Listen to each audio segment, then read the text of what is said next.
रामपुर नाम के एक छोटे से गांव में राजू नाम का एक 18 वर्षीय लड़का रहा करता था। राजू अनाथ था। उसकी माँ उसे जन्म देते ही चल बसी और उसके पिता ही उसे पालने के एकमात्र सहारा थे। जब राजू 8 साल का था तो उसके पिता किसी काम से जंगल गए और फिर कभी लौट कर नहीं आए। उसके बाद राजू पूरी तरह अकेला हो गया। राजू गांव की एक टूटी फूटी झोपड़ी में रहता। उसके घर के पास ही गांव का सरपंच और उसकी पत्नी रहते थे। उनकी अपनी कोई संतान नहीं थी, इसलिए राजू के माता पिता के गुजर जाने के बाद उन्होंने ही राजू को पाला। ये लो राजू बेटा, ये खाना खा लो और अगर कम पड़े तो मुझसे आकर ले लेना। अरे मौसी, मैं कब तक आपके ऊपर बोझ बनकर बैठा रहूंगा? अब तो मुझे शर्म आती है। अरे बेटा, ये तुम कैसी बातें कर रहे हो? अगर तुम हमारे अपने बच्चे नहीं हो तो इसका मतलब थोड़े ना है कि तुम हम पर कोई बोझ हो। आगे से ऐसी बात मत करना। चुपचाप ये खाना खाओ। यह कहकर सरपंच की पत्नी सीमा वहां से चली गई। राजू ने आराम से खाना खाया। खाने के बाद जब वह झोपड़ी से बाहर निकला तो सामने ही सरपंच दिखाई दिए। राजू ने उन्हें देखा और सीधे उनके पास। राजू बेटा, खाना खा लिया है ना? जी सरपंच साहब, अभी अभी मौसी खाना देकर गई थी और मैं वही खाकर घर से निकला हूँ। हाँ, अच्छा किया। अब तुम बड़े हो गए हो बेटे, अपना ख्याल रखना सीखो। जी सरपंच जी, 8 वर्ष की उम्र से लेकर अब तक आप ही मेरा ख्याल रखते आए हैं, पर अब मुझे शर्म आने लगी है। अब मैं कुछ काम करना चाहता हूँ।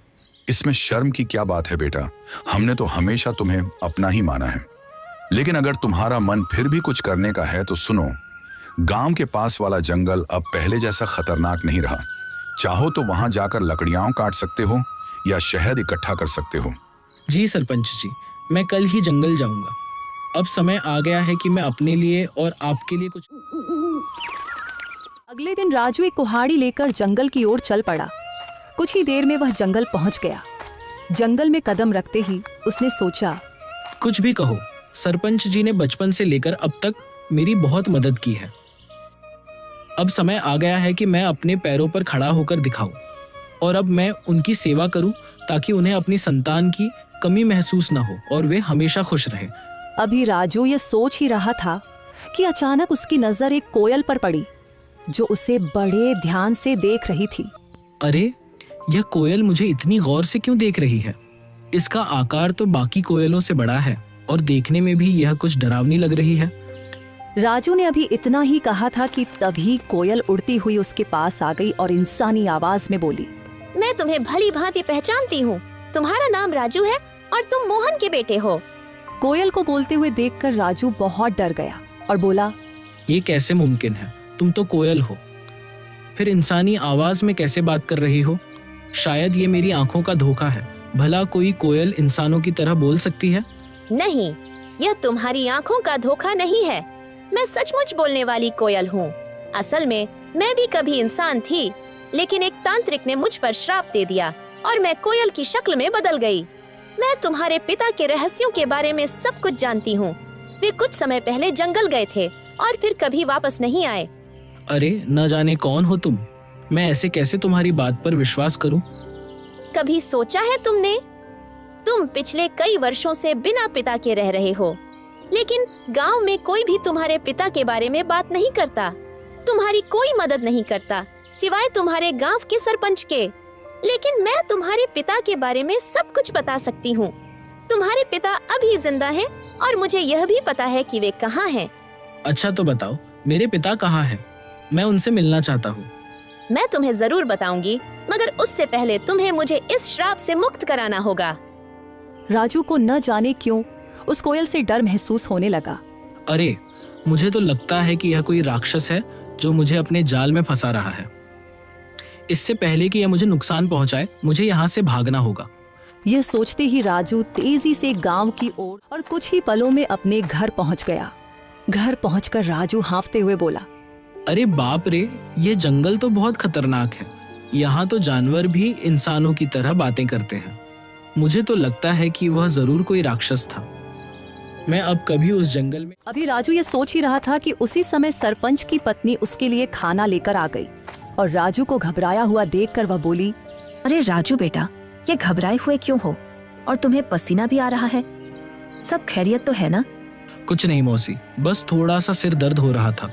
अरे बेटा, अगर तबीयत ठीक नहीं है तो काम मत करो।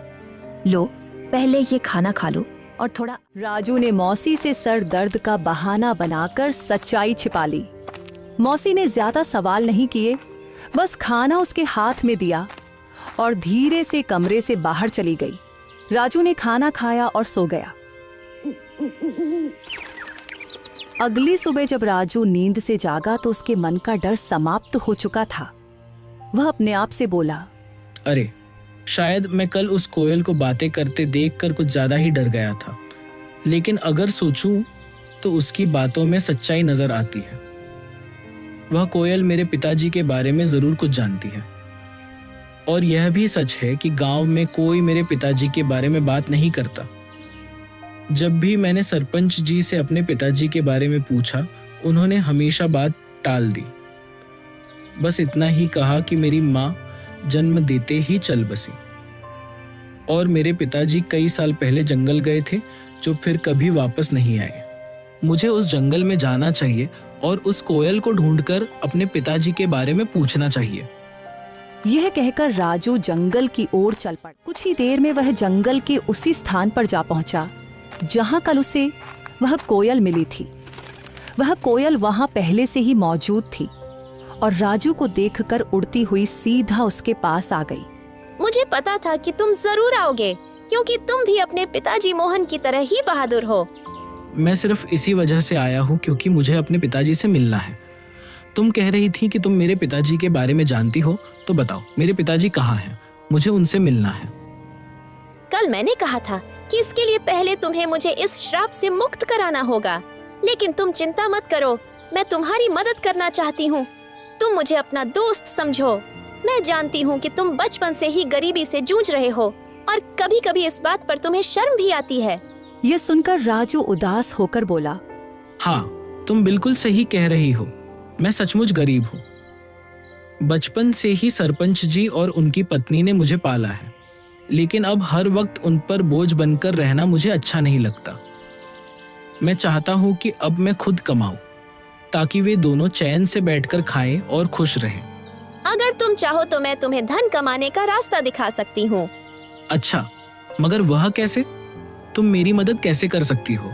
मैं इस जंगल के सारे रहस्यों को जानती हूँ। आओ मेरे साथ चलो। ये कहकर कोयल उड़ चली और राजू उसके पीछे पीछे। चलते चलते कोयल राजू को एक गुफा के अंदर ले गई। उस गुफा के बारे में किसी को कुछ पता नहीं था, क्योंकि यह जंगल पहले बहुत खतरनाक माना जाता था। इसीलिए लोग इस जंगल में आना पसंद नहीं करते थे। गुफा के अंदर जाते ही राजू की नजर एक बक्से पर पड़ी। अरे, इस बक्से में क्या है? मैं अभी इसे खोलकर देखता हूँ। जब राजू ने उस बक्से को खोला तो उसमें बेहिसाब हीरे जवाहरात निकले। उन्हें देखकर राजू हैरानी से बोला, अरे बाप रे, इस बक्से में तो ढेर सारे हीरे जवाहरात हैं। ये सब सामान किसका है? तुम पहले धनवान बनो, फिर मैं तुम्हें बताऊंगी कि मैं इस श्राप से कैसे मुक्त हो सकती हूँ। और जब तुम मुझे इस श्राप से आजाद कर दोगे तो मैं तुम्हें तुम्हारे पिताजी से मिलवाऊंगी। मुझे पता है कि वे कहाँ हैं। उस दिन का तो मुझे बेसब्री से इंतजार रहेगा। लेकिन एक बात याद रखना, मेरे बारे में किसी को कानों कान खबर नहीं होनी चाहिए। अगर किसी को पता चल गया तो तुम्हारे लिए अपने पिताजी से मिलना मुश्किल हो जाएगा। राजू वह बक्सा उठाकर अपने घर की ओर चल पड़ा। घर पहुंचकर उसने बक्सा एक तरफ रख दिया। इतने में सरपंच और उनकी पत्नी राजू के लिए खाना लेकर आए। जब उन्होंने एक तरफ रखा हुआ बक्सा देखा तो सरपंच ने राजू से पूछा, राजू बेटा, ये बक्सा कहाँ से आया और इसमें क्या है? सरपंच के पूछने पर राजू को कुछ समझ नहीं आया कि वह सरपंच साहब को क्या जवाब दे। इतने में सरपंच की बीवी ने बक्सा खोला और उसमें कीमती हीरे और जवाहरात देखकर बोली, राजू बेटा, तेरे पास ये इतने हीरे और जवाहरात कहाँ से आए हैं? राजू उन्हें सब कुछ सच बता देता, लेकिन वह कोयल की बातें याद कर रहा था जिसने उसे सख्ती से मना किया था। इसलिए उसने कुछ और ही बता दिया। मौसी, मैं जंगल में लकड़ियां काटने गया था। लकड़ियां काटते काटते मैं काफी आगे निकल गया और वहां मुझे एक गुफा दिखाई दी। जब मैं उस गुफा के अंदर गया तो वहां मुझे यह बक्सा दिखाई दिया। मैंने उसे वहीं से उठाया और घर ले आया।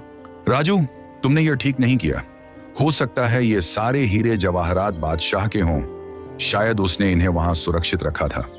अगर यह बात कहीं बादशाह तक पहुंच गई तो वह हमें सख्त सजा देगा। सरपंच के मन में गहरा डर बैठ गया था। अगर यह बात किसी तरह बादशाह तक पहुंच गई तो वह हमें सख्त सजा देगा। इससे पहले कि यह बात बादशाह तक पहुंचे कि किसी ने उसका सोना चुरा लिया है, हमें तुरंत यह सोना बादशाह के पास पहुंचा देना होगा।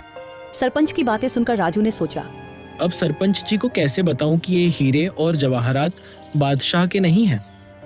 ये तो मुझे वही कोयल ने दिए हैं। लेकिन अगर मैंने सरपंच साहब को कोयल के बारे में बता दिया तो मेरे लिए अपने पिताजी से मिलना मुश्किल हो जाएगा, और मेरे लिए इन हीरे और जवाहरात से ज्यादा अपने पिताजी से मिलना जरूरी है। राजू के लिए इन हीरे और जवाहरात से ज्यादा अपने पिताजी से मिलना जरूरी था। इसलिए वह सरपंच के कहने पर बादशाह को हीरे और जवाहरात देने के लिए राजी हो गया। ठीक है सरपंच साहब, जैसा आप कहे, हम अभी यह बक्सा बादशाह को दे आते हैं। यह कहकर राजू ने वह बक्सा अपने सर पर उठा लिया। फिर वह और सरपंच बादशाह की ओर चल पड़े और कुछ ही देर में वे बादशाह के दरबार में दाखिल। बादशाह के सामने बक्सा रखकर सरपंच ने कहा, बादशाह सलामत। ये लड़का मेरा पड़ोसी है। ये लकड़ियां काटने जंगल गया था और वहां एक गुफा में इसे यह हीरे जवाहरात का बक्स मिला। हमें शक हुआ कि शायद यह आपका ही है, इसलिए हम इसे फौरन आपके दरबार। यह सब सुनकर बादशाह के दिल में लालच जाग उठा, क्योंकि वह जानता था कि यह बक्सा उसका नहीं है। लेकिन इतनी कीमती हीरे जवाहरात देखकर उसके मन में यह ख्याल आया, ये हीरे जवाहरात असल में मेरे नहीं हैं, मगर जब ये किस्मत से मेरे पास आ ही गए हैं तो मैं इन्हें बेकार क्यों जाने दूं। बेहतर यही होता है कि मैं इन लोगों को इसके बदले कुछ इनाम दे देता हूं, ताकि वे खुश हो जाएं और ये खजाना भी मेरे पास ही सुरक्षित हो जाए। ये सोचकर बादशाह ने उनसे कहा, हाँ, यह बक्सा मेरा ही है। मैंने ही इसे वहां सुरक्षित किया हुआ था, लेकिन तुम दोनों ने ईमानदारी से यह संदूक मेरे दरबार में लाकर बहुत अच्छा किया है। मैं तुम्हारी इस सच्चाई से खुश हूं, इसलिए तुम्हें इनाम दिया जाएगा। ये कहकर बादशाह ने अपने सिपाहियों से कहा, सिपाहियों, यह संदूक इनसे ले लो और खजाने में रख दो। और हाँ, इन्होंने ईमानदारी का सबूत दिया है, इसलिए मेरे खजाने से इन्हें इनाम के तौर पर कुछ धन दे दिया जाए, ताकि ये खुश भी हो जाए और दूसरों के लिए एक मिसाल भी बने। सिपाहियों ने बादशाह के आदेश पर उनसे वह संदूक ले लिया और उसके बदले इनाम के तौर पर उन्हें कुछ धन दे दिया। सरपंच वह रकम पाकर बहुत खुश था, मगर राजू का दिल बेचैन था। उसे अच्छी तरह मालूम था कि बादशाह झूठ बोल रहा है, लेकिन वह कुछ कह नहीं सकता था, क्योंकि कोयल ने उसे अपनी सच्चाई बताने से मना किया था। राजू को डर था कि अगर उसने सच बता दिया तो उसका अपने पिताजी से मिलना मुश्किल हो जाएगा। राजू के लिए दौलत से बढ़कर अपने पिताजी से मिलना जरूरी था, इसलिए और फिर दोनों इनाम की रकम लेकर अपने घर की ओर चल पड़े। राजू सरपंच के साथ उसके घर चला गया और घर पहुंचकर उसने अपनी रकम भी सरपंच को दी और कहा, सरपंच जी, ये रकम भी आप ही रख लीजिए। आपने हमेशा मेरी देखभाल की है और मुझे खुशी है कि ये रकम आपके काम आएगी। सरपंच को वो रकम देकर राजू वहां से चला गया और अगले दिन राजू फिर से जंगल की ओर चल पड़ा और कुछ ही देर में वह जंगल की उसी जगह पहुंच गया जहां उसे वह कोयल मिली थी। तभी वहां एक साधु आ पहुंचा जो एक बरगद के नीचे बैठा था। उसने राजू से पूछा, अरे बेटा, तुम कौन हो और इस जंगल में क्या कर रहे हो? मैं मोहन का बेटा हूँ और मैं इस जंगल में आता जाता रहता हूँ। ये सुनकर साधु चौंक तो गया, मगर कुछ नहीं बोला और चुपचाप वहां से चला गया। साधु के जाते ही कोयल उड़ती हुई वहां आ पहुंची। वह साधु तुमसे क्या कह रहा था? कुछ नहीं, वह बस पूछ रहा था कि तुम कौन हो और यहाँ क्या कर रहे हो। मैंने बताया कि मैं मोहन का बेटा हूँ और यहाँ आता जाता रहता हूँ। यह साधु असल में एक धोखेबाज है। उसने सिर्फ साधु का वेश ओढ़ रखा है, लेकिन अंदर से वह एक शैतान है। मुझे उस साधु से कोई मतलब नहीं है। मुझे सिर्फ तुम और अपने पिताजी की परवाह है। बस तुम बताओ कि मैं तुम्हें उस श्राप से कैसे मुक्त करवा सकता हूँ। अच्छा, तो चलो। वह राजू को एक गुफा के अंदर ले आई जहाँ एक शीशे की बोतल पड़ी थी जिसमें जल भरा हुआ था। कल पूर्णिमा की रात है। तुम्हें आधी रात को इसी जगह आकर आंखें बंद करके उस बोतल को तोड़ना होगा। बोतल टूटते ही मैं शराब के प्रभाव से मुक्त हो जाऊंगी और फिर तुम्हें यह राज बताऊंगी कि तुम्हारे पिता कहाँ हैं। क्या मैं इस बोतल को अभी तोड़ दूं? नहीं, कल पूर्णिमा की रात है। तुम इसे सिर्फ कल ही तोड़ सकते हो। इतना कहकर वह कोयल वहाँ से उड़ गई और राजू भी अपने घर की तरफ चल पड़ा। और दूसरी तरफ वह साधु छुपकर उन दोनों की बातें सुन रहा था। वह भी राजू के पीछे चल पड़ा। जब राजू अपने घर के करीब पहुंचा तो उसने साधु को अपने पीछे आते देखा और वहीं रुक गया। साधु करीब आकर राजू से बोला, मैंने अपनी आंखों से देखा है कि तुम कोयल से बात कर रहे थे। देखो, तुम इस कोयल को नहीं जानते। वह कोई साधारण कोयल नहीं है। मैं सब जानता हूँ, लेकिन वह कोयल मेरे पिताजी के बारे में जानती है और मैं किसी भी कीमत पर अपने पिताजी को पाना चाहता हूँ। तुम्हारे पिताजी अब इस संसार में नहीं रहे। वह कोयल तुम्हें फंसाकर श्राप से मुक्ति पाना चाहती है। यह सुनकर राजू क्रोधित हो गया। अरे साधु महाराज, मैं साधुओं का सम्मान करता हूँ, मगर तुम्हारे जैसे पाखंडी साधुओं का नहीं। याद रखो, इसके आगे मैं एक भी शब्द बर्दाश्त नहीं कर सकता। बेहतर है चुपचाप यहाँ से निकल जाओ। साधु कुछ कहने ही वाला था कि राजू ने उसे धक्का दे दिया और कहा, चले जाओ, वरना तुम्हारे लिए अच्छा नहीं होगा। यह कहकर राजू अपने और दूसरी तरफ सरपंच और उसकी बीवी जब अपने घर से निकले तो उनकी नजर साधु पर पड़ी। वे दोनों साधु के पास आए और सरपंच ने साधु से कहा, अरे साधु महाराज, आप यहाँ क्या कर रहे हैं? मैंने राजू को सच्चाई बताने का प्रयास किया, लेकिन वह सुनने को तैयार ही नहीं हुआ और वह उस कोयल को श्राप से मुक्त करवाना चाहता है। अगर वह कोयल अपने श्राप से मुक्त हो गई तो गांव में तबाही आ जाएगी। गांव का एक भी व्यक्ति जीवित नहीं बचेगा। हाँ, बिल्कुल सही, लेकिन राजू सुनने के लिए तैयार ही नहीं है। साधु महाराज, आप चिंता मत करें, मैं अभी राजू को समझाता हूँ। यह कहकर सरपंच उसी वक्त राजू के घर गया और घर जाकर राजू से कहा, राजू, यह मैं क्या सुन रहा हूँ? तुम जंगल में किसी कोयल से मिलते हो जो इंसानों की तरह बातें करती है। क्या तुम्हें यह अजीब नहीं लगा कि एक कोयल इंसान की तरह कैसे बोल सकती है? ओह, तो आपको पता चल गया। देखिए सरपंच जी, शुरू में मुझे यह सब अजीब लगा था, लेकिन अब नहीं। और मुझे पूरा विश्वास है कि यह बात आपको उस साधु ने ही बताई होगी। देखिए सरपंच जी, 8 साल पहले मेरे पिताजी रहस्यमय ढंग से लापता हो गए थे और वह कोयल जानती है कि मेरे पिताजी कहाँ हैं। मैं बस अपने पिताजी को पाना चाहता हूँ, उनसे मिलना चाहता हूँ। बेटा, तुम अपने पिताजी के बारे में कुछ भी नहीं जानते हो? हाँ, मैं नहीं जानता, बिल्कुल नहीं जानता, क्योंकि आपने कभी मुझे बताया ही नहीं और न ही गांव वालों ने कुछ कहा, तो फिर मैं कैसे जान पाता? अब मैं किसी की बात पर विश्वास क्यों करूं? बताइए। मुझे सिर्फ कोयल की बात पर विश्वास है और कल पूर्णिमा की रात है।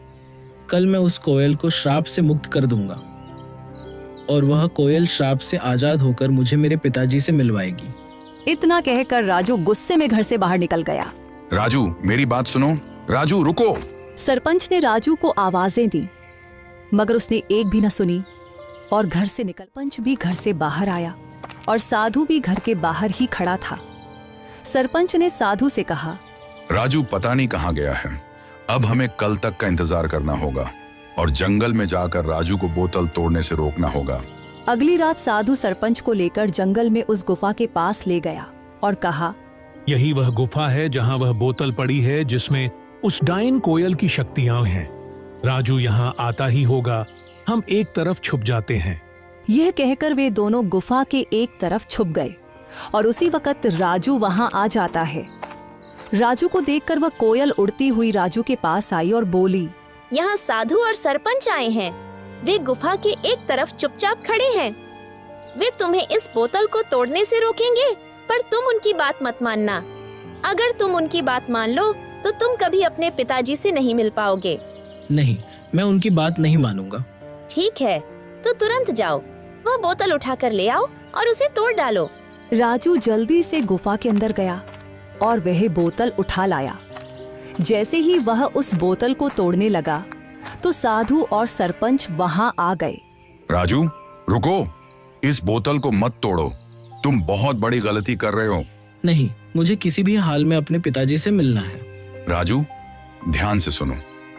ये कोयल कोई साधारण पक्षी नहीं, बल्कि एक डायन है। आज से 10 साल पहले जब तुम छोटे थे, इस डायन ने पूरे जंगल पर कब्जा कर रखा था। जो भी गलती से इस जंगल में जाता, फिर कभी लौट कर नहीं आता था। तब तुम्हारे पिताजी और मैंने मिलकर ठान लिया कि इसे रोकना ही होगा। हमने साधु महाराज से उपाय पूछा। उन्होंने बताया कि इस अभिशाप को खत्म करने के लिए तुम दोनों में से किसी एक को जंगल के पास वाले कुएं में अपनी जान देनी होगी। तुम्हारे पिताजी बहादुरी से आगे आए और यह बलिदान स्वयं देने का निश्चय किया। उन्होंने कुएं में छलांग लगाई और साधु महाराज ने उस डायन की सारी शक्तियां एक बोतल में कैद कर दी और उसे कोयल में बदल दिया। इस तरह यह जंगल सुरक्षित हो गया। मगर यह राज हमने किसी को नहीं बताया।